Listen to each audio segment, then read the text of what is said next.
comme des millions de Français, l'enterrement de Johnny Hallyday. Est-ce que vous avez été, comme certains, choqués par l'entrave supposée à la laïcité que fut cet enterrement à la Madeleine? Enfin, cet enterrement, ces obsèques plutôt à la Madeleine. Absolument. Écoutez, moi j'ai été frappé, non pas par le fait qu'on allait à la Madeleine, mais justement par la ferveur populaire et par le fait que ça ne posait aucun problème.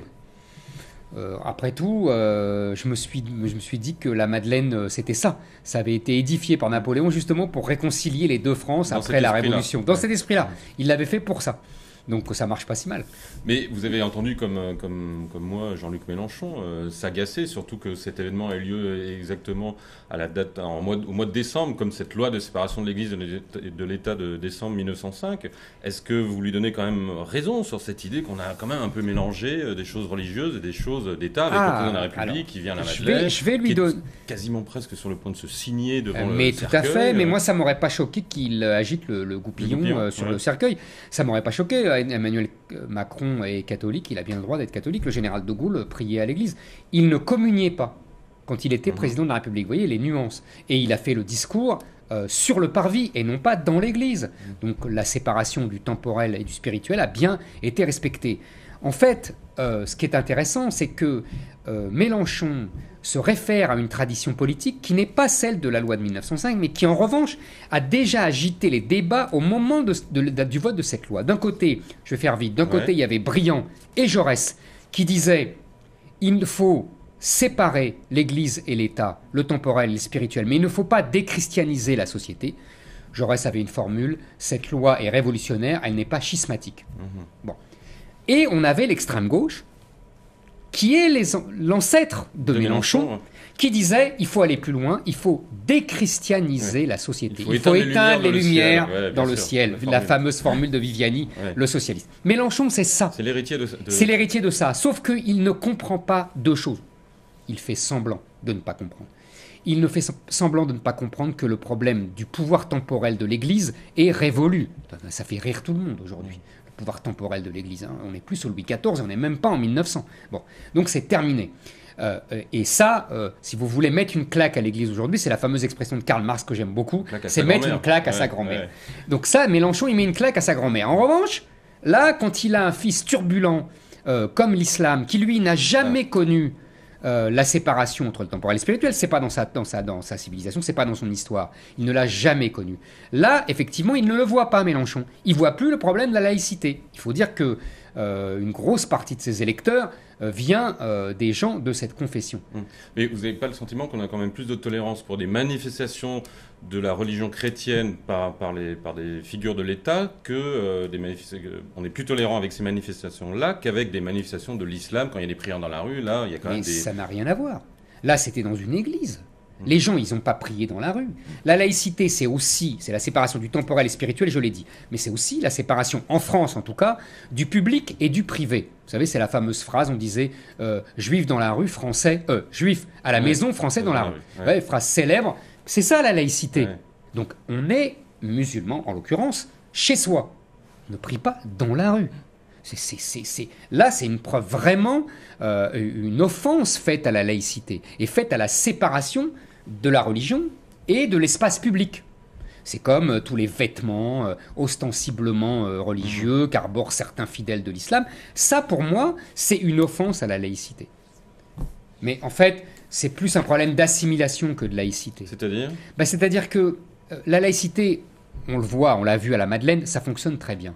En revanche, tous ces phénomènes-là dont je parle, c'est des phénomènes d'assimilation. C'est-à-dire que devenir français, quand on est étranger, quand on est fils d'étranger, c'est assimiler un corpus culturel, historique. Et là, il y a, parmi les gens qui se réfèrent à l'islam, il y a une partie de ces gens-là qui ne veulent pas assimiler ce corpus français parce qu'il est évidemment imprégné de catholicisme.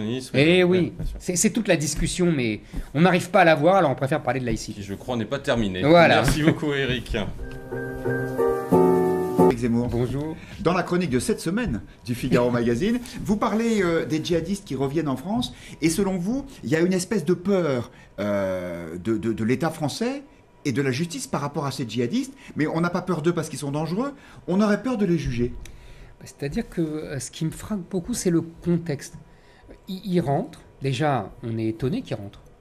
Qu'après tout, des gens qui sont allés faire la guerre contre nos soldats, normalement, on se demande pourquoi ils rentrent. Bon, déjà, ils rentrent. Alors, qu'est-ce qu'on va en faire? Est-ce qu'on les met en prison? Est-ce que c'est des ennemis? Est-ce que c'est des gens qu'on doit soigner?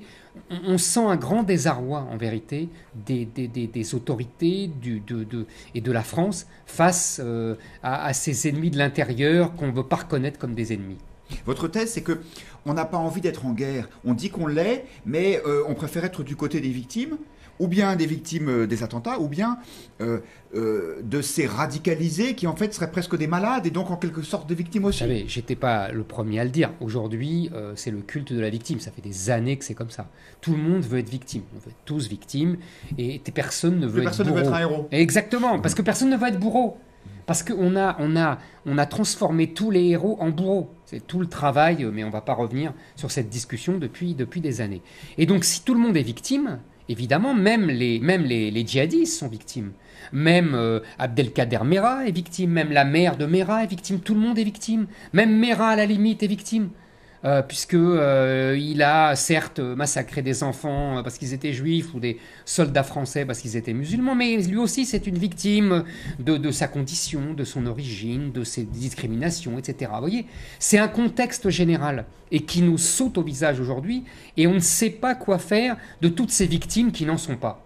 Alors vous connaissez cette thèse qui était notamment développée par Éric Dupond-Moretti, l'avocat d'Abdelkader Merah, disant mais nous devons respecter toutes les règles de droit, c'est l'honneur de la démocratie. Alors voilà, c'est la grande discussion de fond. En vérité, Dupond-Moretti aura au moins eu cette utilité, c'est de poser le problème de fond. C'est-à-dire, est-ce que nous considérons ces gens-là comme des délinquants normaux à qui on doit appliquer les règles de droit normales d'un état de droit avec toutes les protections que prévoit notre droit, ou est-ce que nous considérons que ce sont des ennemis et qu'on est en guerre avec eux et qu'on doit leur appliquer un régime de belligérants et donc aucunement de délinquants. Vous voyez, c'est toute la distinction.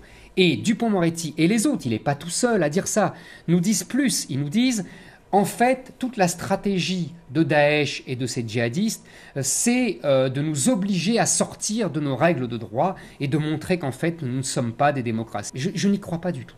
Pardonnez-moi, je pense que c'est une dialectique que j'appellerais transférée. C'est-à-dire que c'est la dialectique, je ne sais pas si vous vous en souvenez, de l'extrême gauche des années 70. Vous savez, la bande Abadère, les Brigades Rouges, Action Directe, vous vous souvenez de tous ces gens qui disaient, en fait, la démocratie est le faux-nez du régime totalitaire du capitalisme, et donc, en faisant des attentats, nous allons montrer que, comme ils vont nous traiter mal, en fait, c'est vraiment un pouvoir tyrannique et totalitaire. C'est une dialectique marxiste.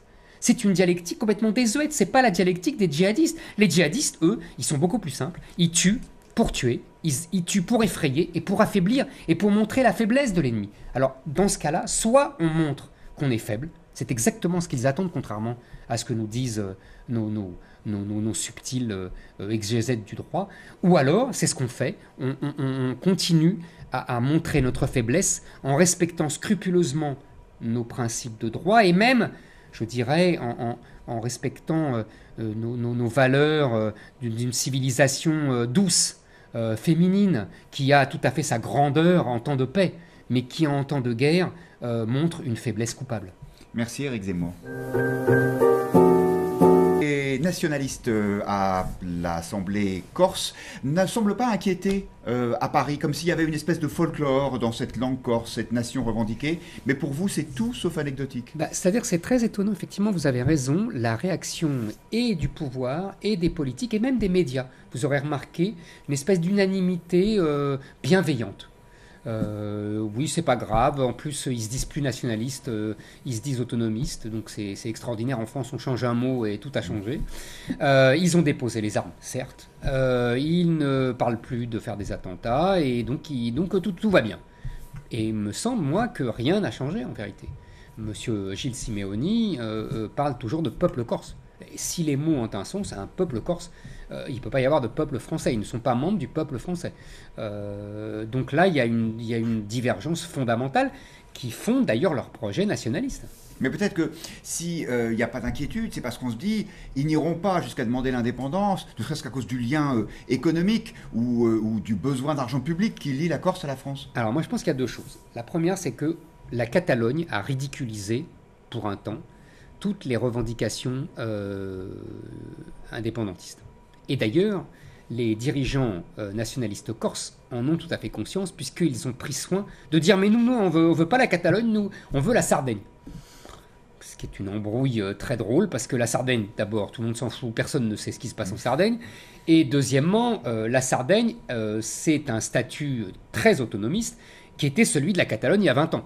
Donc en fait, évidemment, ils reviennent en arrière pour pour éviter de sacrifier leur idéal. Bien sûr. Donc ça, c'est la première chose. Deuxième chose, vous avez tout à fait raison. On a l'impression que la Corse, contrairement à la Catalogne d'ailleurs, est plus pauvre que le reste de la France, et donc qu'elle est dépendante de cette solidarité nationale que par ailleurs ils rejettent, puisqu'ils ne font pas partie de la nation française. En fait, on se trompe, je pense, parce que les considérations économiques ne sont pas toujours les premières. On a vu avec le Brexit qu'un peuple pouvait sacrifier délibérément, alors qu'on l'avait averti, ses intérêts matériels, économiques, car il pensait que son identité nationale était en jeu.